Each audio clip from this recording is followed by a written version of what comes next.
우리나라 출산율 때문에 정부에서도 아주 초비상이죠. 0.7명대까지 떨어졌다고 그럽니다. 정부에서도 많은 대책들을 내놓고 있지만 효율성이 별로 없습니다. 엊그저께 뉴스 보니까 이제 인천에서는 아기가 태어나서 18세가 되는 때까지 1억을 지원하겠다, 그런 특단의 조치를 내놓고 있기도 합니다. 그럼 젊은이들에게 설문조사를 했답니다. 왜 결혼을 안 하는가, 또 왜 아기를 안 낳는가 물어보니까 제일 큰 문제가 주택 문제였습니다. 주택 문제는 곧 경제적인 문제죠. 아기를 낳고 키우는데 많은 돈이 드는 것을 감당하기가 어렵다는 것입니다. 또 교육비, 특별히 사교육비, 이런 것들을 감당하기가 어렵다는 거죠. 그래서 결국은 아기를 키우면서 만나야 될 많은 고통, 또 경제적인 어려움, 이런 것들 때문에 아기 낳는 것을 기피하고 있다, 그런 이야기를 합니다. 한 아기가 태어나서 그 가정에 주는 기쁨, 또 행복, 또 그 아이가 장차 자라나서 이 나라의 귀한 일꾼이 되는 것에 대한 관심이 없는 거죠. 그것보다는 고통이 더 크다는 것을 앞세우기 때문에 기피하게 되는 것이죠. 하나님께서 인간을 창조하신 이유가 어디 있을까요? 하나님 다 아시잖아요. 다 죄 짓고 못된 짓 하고 불순종하고 배신하고 다 그런 걸 하나님이 다 아실 텐데 왜 하나님은 인간을 창조하셨을까요? 이사야 43장에 보면 내가 이 백성을 창조하는 것은 나의 이름을 찬송하도록 하기 위한 것이다. 하나님과 우리 인간과 교제하고, 또 인간은 하나님을 찬송하고, 또 하나님은 인간에게 복을 주시고, 그런 아름다운 관계를 이어나가기를 원하셨죠. 그래서 에덴 동산의 축복이 지상에서 보는 하나님의 나라라고 하는데, 에덴 동산은 하나님이 주신 가장 아름다운 동산이고, 또 거기에 인간들이 행복하게 살 수 있는 모든 조건을 다 갖춰주셨습니다. 그게 성경에서 찾을 수 있는 가장 아름다운 파라다이스 낙원이라고 하지요. 그게 하나님의 뜻입니다. 거기에서 하나님을 찬양하고 하나님께 감사하고, 또 하나님이 주신 은혜 속에 생육하고 번식하고, 그게 하나님의 뜻인데 사람들이 죄를 짓습니다. 그래서 에덴 동산에서 쫓겨난 이후 죄인의 삶을 살아가게 되죠. 하나님께서는 그 죄인들의 모습을 안타깝게 보시고 다시 예수 그리스도를 이 땅에 보내주셔서 그 죄를 용서해 주시는 길을 마련해 주셨습니다. 길. 예수님이 내가 곧 길이요 그랬죠. 죄인이 죄를 용서받고 하나님 앞에 나아갈 수 있는 길, 그 길을 예수님이 마련해 주셔서 누구든지 그 예수님을 믿고 자기 죄를 회개하면 하나님은 우리 죄를 용서해 주시는 것뿐 아니라 다시 에덴 동산의 축복으로 회복시켜 주시겠다.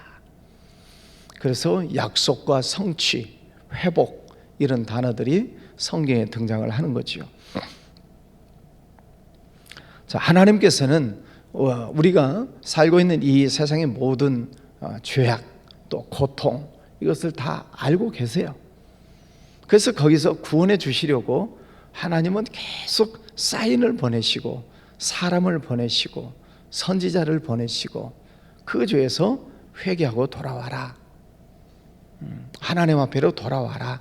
그러면 하나님은 다시 회복시켜 주시겠다, 이 약속을 하시죠. 다윗이라고 하는 사람도 보면 어렸을 적부터 하나님의 은혜를 많이 경험한 사람이지요. 그래서 하나님의 은혜 속에 다윗은 점점 강하여지니라. 그래서 강대국을 이룹니다. 그러다가 또 실수해서 큰 잘못을 저지르게 되고, 돌이킬 수 없는 그런 실수 때문에 많은 고통이 임하게 되죠. 그런 고통 속에서 다시 깨닫고 회복하고 하나님 앞에 돌아와서 부르짖는 시들이 참 많이 있습니다. 오늘도 그 중에 하나인데 2절에 보면 나를 기가 막힐 웅덩이와 수렁에서 끌어올리시고 내 발을 반석 위에 두사 내 걸음을 견고하게 하셨도다. 다윗은 왕이고 장군이기도 하지만 또 한편으로는 문학가이고 시인이기도 하지요. 그래서 시편 150편 가운데 73편이라고 하는 굉장히 많은 시를 지었습니다. 그 나를 기가 막힐 웅덩이와 수렁에서 끌어올리시고, 이 웅덩이라고 하는 히브리의 원래의 뜻은 급류, 그런 뜻입니다. 급류, 웅덩이, 급류. 소나기가 내리고 엄청난 물이 골짜기에서 막 굽이쳐 흐르는 그런 것을 상상할 수 있죠. 거기서 또 그런 것을 또 즐기는 애들은 또 거기서 뭐 보트 타고 뭐 가다가 넘어지고 빠지고 그러기도 합니다만은, 어쨌든 엄청난 급류 속에 빠지면 사람이 도저히 살아날 방법이 없죠. 그런 웅덩이, 깊은 급류, 경류, 그런 것. 또 수렁, 수렁이라고 하는 히브리의 원래 단어도 늪이라는 뜻이야. 늪. 사람이 이렇게 늪에 빠지면 허우적댈수록 더 빠져들잖아요. 자, 그런 도저히 인간의 방법으로서는 빠져나올 수 없는 그런 죽음에 처해 있는 그런 상황 속에서 내 발을 반석 위에 두셨다. 내 걸음을 견고하게 하셨다. 하나님이 그렇게 해주셨다는 거지요. 점점 빠져들어가는 그 늪 밑에 하나님이 반석을 딱 받쳐주시면 그 딛고 살아날 수 있잖아요. 다윗이 과거를 돌아보면서 정말 기가 막힐 웅덩이, 수렁, 그런 환경들이 많이 있었죠. 죽을 수밖에 없는. 근데 그런 환경 속에서 하나님은 반석을 놓아두시고 딛고 일어나게 하시고 또 살아나게 하신 분이 하나님이시다 하는 것입니다. 5절에 보면 여호와 나의 하나님이여 주께서 행하신 기적이 많고 우리를 향하신 주의 생각도 많아 누구도 주와 견질 수가 없나이다. 내가 널리 알려 말하고자 하나 너무 많아 그 수를 셀 수도 없나이다. 많고 많다. 뭐가 많다는 거예요? 하나님께서 나를 향하신 그 많은 기적들, 은혜, 축복들이 너무너무 많아서 셀 수가 없을 정도입니다. 그것을 지금 이 다윗이 고백하고 있습니다.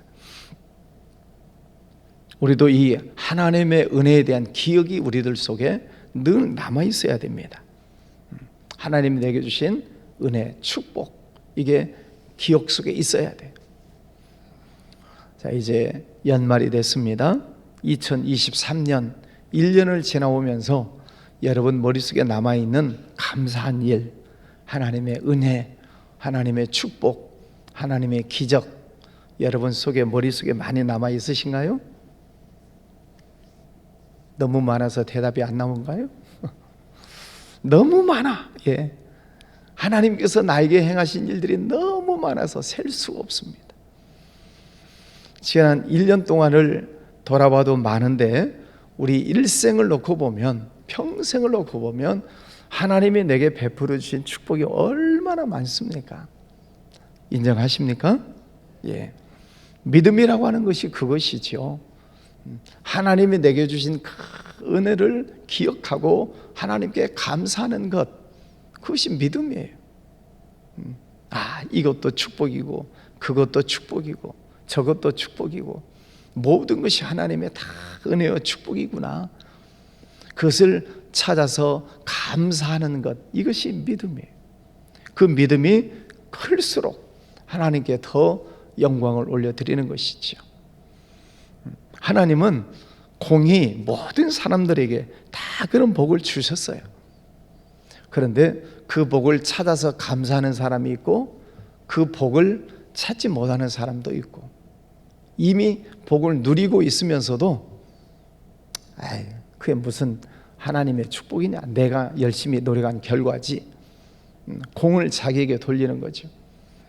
또 아니면 좋은 일이 있으면 뭐 우연히 된 거야, 재수가 좋아서 그렇지, 이처럼 하나님과 관계를 짓지 않는 거죠. 그래서 어리석은 자는 그 마음에 이르기를 하나님이 없다 하느니라. 어리석은 자들은 하나님이 주신 축복을 몰라요. 그러니까 감사가 없는 거죠. 그리고 끌어가면 하나님 원망하고, 하나님도 너무하시지 그러고. 우리의 생활 속에 하나님에 대한 이 기억 너무 많아, 셀 수가 없을 정도입니다. 하나님께 늘 감사하고 하나님을 찬양하시기를 바랍니다. 8절 말씀에 나의 하나님이여 내가 주의 뜻 행하기를 즐기오니 주의 법이 나의 심중에 있나이다. 그런 하나님의 많은 은혜와 축복을 생각하니까 하나님의 뜻을 행하는 것이 즐겁습니다. 당연하죠. 하나님 앞에 충성하고 열심히 헌신하는 분들을 보면 바로 이런 다윗의 고백이 있기 때문에 그래요. 하나님이 내게 주신 은혜가 너무너무 많은데 내가 하나님 앞에 충성하는 것 아무것도 아닙니다. 그런 고백이잖아요. 내가 하나님 앞에 헌신하는 것 당연한 것입니다. 주신 축복에 비하면 이건 아무것도 아닙니다. 그런 고백을 하잖아요. 내가 주의 뜻 행하기를 즐기오니. 하나님의 뜻을 깨달은 분들은 내가 더 할 일이 없을까? 하나님이 더 기뻐하시는 일이 없을까? 그것을 찾는 거지. 그게 당연한 일 아니겠습니까? 그래서 9절에 보면 내가 많은 회중 가운데서 의의 기쁜 소식을 전하였나이다. 요즘으로 말하자면 간증하는 거죠. 하나님께서 내게 이렇게 복을 주셨습니다. 이런 은혜를 주셨습니다. 이런 기적을 베풀어 주셨습니다. 하고 많은 이들에게 기쁜 소식을 전하였습니다. 여러분 생활 속에 간증거리가 많아지기를 바랍니다. 전에도 말씀드렸지만 전도는 우리에게 주신 사명인데 왜 전도가 안 되는가? 감사거리가 없으니까 그래요. 하나님께서 내게 주신 은혜와 축복에 대한 간증거리가 없으면 전도가 안 돼요. 그냥 교회 와봐, 그냥 우리 교회 좋아, 그 정도 가지고는 너무 약하잖아요. 내가 하나님을 만난 경험, 하나님이 내게 주신 은혜, 하나님께서 내게 베풀어 주신 기적, 그 강렬한 하나님을 만난 경험을 얘기할 때 그 말에 힘이 있는 거죠. 이미 여러분 속에 많은 간증거리들이 있어요. 그것을 오늘 이 다윗은 내가 기쁜 소식을 전하였습니다. 하나님이 여러분에게 주신 기쁜 소식들, 또 간증거리들을 가지고 열심히 만나는 이들에게 하나님을 자랑하는 거죠. 뭐 내 자랑이 아니잖아요. 전도가 하나님을 자랑하는 여러분의 삶이 되시기를 바랍니다. 10절 말씀에 내가 주의 공의를 내 심중에 숨기지 아니하고 주의 성실과 권을 선포하였으며, 공의를 숨기지 않고 성실과 권을 선포했다. 하나님은 공의의 하나님이시다. 공의, 하나님은 잘한 것은 칭찬하시고 잘못한 것은 책망하시는 정확하신 하나님. 우리나라에도 법이 있잖아요. 잘했으면 칭찬하고 잘못했으면 벌을 받아야 되고, 하나님도 그렇습니다. 하나님은 우리에게 무조건 은혜만 주시는 하나님은 아니세요. 구약 성경에 보면 어떤 분들은 성경을 읽다가 하나님에 대해 오해하는 분들이 많아요. 하나님은 무서운 하나님, 하나님은 무자비하신 하나님, 막 죽이고 징벌을 내리시고 땅이 갈라져서 그냥 사람을 삼켜버리고, 하나님을 무서운 하나님으로만 보는 분들이 많아요. 그건 하나님에 대한 오해지요. 그래서 구약 성경은 공의 속에 있는 사랑의 하나님이라고 그럽니다. 신약 성경은 사랑 속에 있는 공의의 하나님이라고 그럽니다. 비슷한 말 같지만 하나님의 공의와 사랑이 같이 있다는 거죠. 네, 구약에서는 공의의 하나님이 먼저 보여요. 그래서 잘하면 축복, 못하면 징벌. 공의의 하나님이 보이지만 사실은 그 속에 사랑의 하나님이 계시다는 거죠. 신약 성경은 사랑의 하나님이 겉으로 보이지만 사랑의 하나님만 아니고 그 속에는 공의의 하나님이 공존하신다. 그러니까 하나님을 우리가 오해하고 곡해하다 보면 에이, 하나님은 다 용서하셔, 이렇게 하나님을 잘못 이해하는 분들이 많아요. 물론 용서하시지만 잘못하면 하나님이 심판하시지요. 하나님의 공의성을 잊어버리면 안 됩니다. 그래서 하나님은 사랑도 많으신 하나님이시지만 무서운 하나님이시기도 하지요. 그래야 우리가 법을 지키지 않겠습니까? 네. 자, 11절 말씀에도 여호와여 주의 긍휼을 내게서 거두지 마시고 주의 인자와 진리로 나를 항상 보호하소서. 다윗이 죄를 짓고 나서 하나님 앞에서 가장 두려워했던 것이 뭐라 그랬죠? 하나님이 내게서 떠나시는 것, 그것을 가장 두려워했습니다. 죄 짓고 회개하면서 오늘 말씀에도 보면 주의 긍휼을 거두지 마십시오. 하나님 나를 불쌍히 여겨주세요. 긍휼을 베풀어 주세요. 주의 성령을 내게서 거두지 마십시오. 그런 기도를 합니다. 또 14절에도 내 생명을 찾아 멸하려 하는 자는 다 수치와 낭패를 당하게 하시고, 나의 원수들, 아직도 내 주변 많은 원수들이 있는데 또 나를 하하하하 하며 조소하는 자들도 많이 있고, 그들을 다 물리쳐 주시고 그들 속에서 나를 보호해 주십시오. 자기 자신을 자기가 지킬 수가 없잖아요. 전에 기억을 돌아보면 자기가 교만하고 자기 잘난 맛을 살았을 때 하나님께서 심판하시고 원수들이 달려드는 것을 자기가 경험했잖아요. 그러니까 오늘 말씀을 보면 그가 고백하기를 하나님 나를 지켜주십시오. 저런 원수들, 조소하는 자들 속에서 나를 구원하여 주십시오 라고 간절하게 기도합니다. 16절 주를 찾는 자는 다 주 안에서 즐거워하고 기뻐하게 하시며 주의 구원을 사랑하는 자는 항상 말하기를 여호와는 위대하시다 하게 하소서. 평생토록 하나님을 찬송하며 살게 해 주십시오. 그런 기도를 하고 있습니다. 우리의 생활 가운데 오늘 이 다윗의 고백을 통해서 과거를 돌아보면서 하나님께 감사하는 것입니다. 그 하나님의 은혜를 셀 수 없습니다. 하나님께 감사하고 또 아직도 그 주변에 많은 원수 같은 그런 사탄 마귀의 원수, 그런 것들이 아직도 있는 것을 지금 느끼고 있는 거죠. 그 속에서 하나님 나를 보호해 주십시오. 간절히 기도하는 모습을 보게 됩니다. 다윗의 시편을 쭉 보면 어려움 가운데서도 항상 놓치지 않는 것이 기도입니다. 언제나 하나님 앞에 기도하고 또 하나님 앞에 나아가는 그런 모습을 보게 됩니다. 오늘 하루도 또 하나님의 은혜를 기억하면서 감사하시고 또 기도하면서 오늘 또 승리하시기를 주의 이름으로 축원합니다. 네, 기도합니다. 거룩하신 아버지 하나님 감사합니다. 귀한 아침을 허락하여 주셔서 하나님의 성전에 모이고 또 가정에서도 깨어 일어나 이 귀한 시간 함께 동참하게 해주시니 감사합니다. 오늘 다윗의 고백처럼 모든 것이 하나님의 은혜입니다. 그 하나님의 은혜를 셀 수도 없습니다. 감사하고 찬양하는 다윗의 모습을 보았습니다.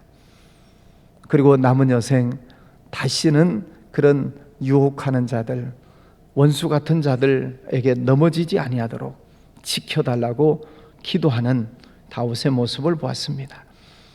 오늘 저희들도 하나님과 함께 동행하기를 원하고 평생토록 하나님께서 기뻐하시는 복된 삶을 살아가기를 원합니다. 성령께서 저희들을 늘 지켜주시고 보호하여 주시옵소서.